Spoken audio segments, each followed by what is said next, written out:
జూబ్లీహిల్స్ ఉప ఎన్నిక నేపథ్యంలో ఉదయం నుంచి ఆ ఎన్నికల సంబంధించినటువంటి ఎవరైతే ఓటు హక్కు వినియోగించుకుంటున్నారో వాళ్ళు దానికి సంబంధించిన ఓటు హక్కు వినియోగించుకోవడానికి ఇంకా యువత మహిళలు అయితే ఇంకా క్యూ కట్టలేదు.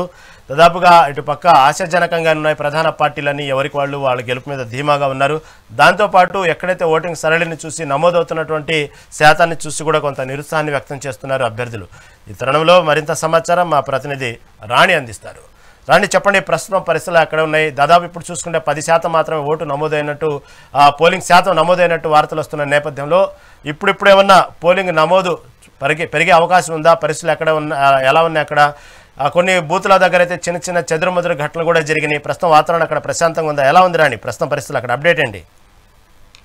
రహీం, ప్రెసెంట్ మనమైతే సనత్ నగర్ లో ఉన్నటువంటి పోలింగ్ బూత్ దగ్గర అయితే ఉన్నాము. అయితే మార్నింగ్ నుంచి చూస్తున్నట్లయితే 7 గంటల నుంచి ఇప్పటి వరకు కూడా సమయం 11 దాట వస్తుంది. అయినా కూడా పోలింగ్ అనేది పెరగకపోవడంపై అటు వచ్చిన అభ్యర్థులు కూడా కొంచెం అసహనం వ్యక్తం చేస్తున్నారని చెప్పాలి. అయితే మార్నింగ్ నుంచి ఇప్పటి వరకు చూస్తున్న ఓటింగ్ శాతం మనం చూసుకున్నట్లయితే కేవలం 10% వరకే నమోదైంది. ఎవరు కూడా అటు మహిళలు కావచ్చు, అలా యూత్ ఓట్లు కావచ్చు, ఇవన్నీ కూడా ఎక్కడ కూడా కనిపించకపోవడం కొంచెం గమనార్హంగానే అనుకుంటున్నారు. అలాగే మెయిన్ అభ్యర్థులు ఎవరైతే ఉన్నారో ఆల్రెడీ వాళ్ళందరూ కూడా ఇప్పుడు ఓటు హక్కుని వినియోగించేసుకున్నారు. అలాగే పోల్చుకుంటే యువతతో పోల్చుకుంటే అటు పెద్ద వయసు వాళ్ళే ఇప్పటి వరకు కూడా వచ్చి ఓటుని నమోదు చేస్తున్న పరిస్థితులు అయితే కనిపిస్తున్నాయి. మనం చూసుకున్నట్లయితే ప్రెసెంట్ ఇప్పుడు సనత్ నగర్ లో ఉన్నటువంటి పోలింగ్ బూత్ వద్ద అయితే ఉన్నాము. ఇప్పుడిప్పుడే కొంచెం కూడా క్రౌడ్ అనేది, అంటే పొద్దున్నే ఎర్లీ మార్నింగ్ స్కూల్స్ కావచ్చు, అలాగే ఆఫీసులు కావచ్చు వెళ్లేవారు కూడా ఉండే నేపథ్యంలో చాలా వరకు కూడా క్రౌడ్ అనేది రాలేదు. కాకపోతే ఇక్కడ ఇప్పుడు కొద్దిగా క్రౌడ్ అనేది పెరుగుతుందనే చెప్పాలి. అలాగే ఇది కూడా ఈ 139 ప్రాంతాలు ఏవైతే ఉన్నాయో ఈ జోన్లలో ఈ పార్ట్ కూడా కొద్దిగా మనం ఏదైతే అనుకుంటున్నామో కొద్దిగా రద్దీ కావచ్చు, అలాగే గొడవలు కావచ్చు జరిగే అవకాశం ఎక్కువ ఉన్న ఏరియాగా ఈ సనత్ నగర్ ఏరియా అని కూడా చెప్పుకుంటున్నారు. కాబట్టి ఇక్కడ వచ్చే వాటికి కూడా డ్రోన్ల సహాయంతో కూడా ఇక్కడ విజువల్స్ అన్ని క్యాప్చర్ చేసే ప్రయత్నం కూడా చేస్తున్నారు. అదే విధంగా కట్టుదిట్టమైన భద్రతా ఏర్పాట్లు కూడా చేస్తున్నారు. అలాగే లెగలేని పరిస్థితిలో ఉన్న చాలా మంది కూడా ఇక్కడికి వచ్చి ఓటుని వినియోగించుకుంటున్నారు. అమ్మ, చెప్పండి, ఏం జరిగింది? ఓటు వేయడానికి వచ్చారా?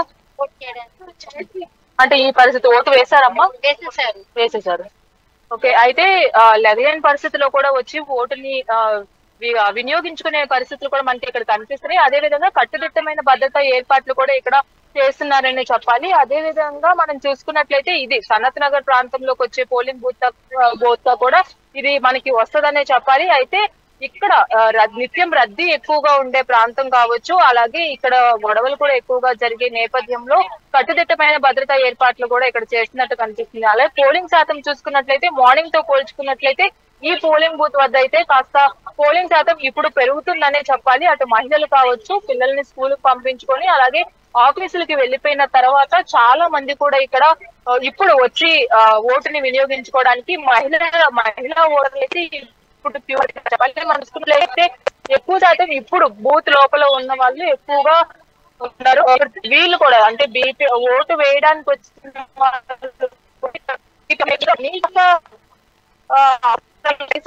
ఇక్కడ డైలీ కూడా ఇక్కడ ఇబ్బందులు కలగకుండా చూసుకునే పరిస్థితులు చేస్తున్నాం.